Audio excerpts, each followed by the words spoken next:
2025 жылы канадалық келуші визасына уақытша тұру визасы қалай өтініш беруге болады? Біріншіден, қажетті құжаттарды жинаңыз.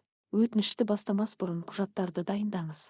Жалпы құжаттарға мыналар жатады: паспорт, бару уақытында жарамды, сандық фотосурет, төлқұжат өлшемі, соңғы қаражатты растау, банк көшірмелері, төлем түбіртектері және сапар мақсаты, шақыру хаты, саяхат маршруты, туған елмен байланысы, жұмыс құжаты, отбасылық құжаттар, мүлік қайтуды растайтын құжат, қайтару билеті немесе түсініктеме, саяхат тарихы бар болса, алдыңғы визалар мөрлер. Екіншіден, М5257 нысанын толтырыңыз. Уақытша резиденттік визаға өтініш.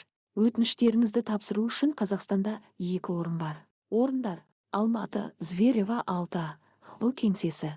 Астана, Нұр-Сұлтан, Сарыарқа 6, кеңсе.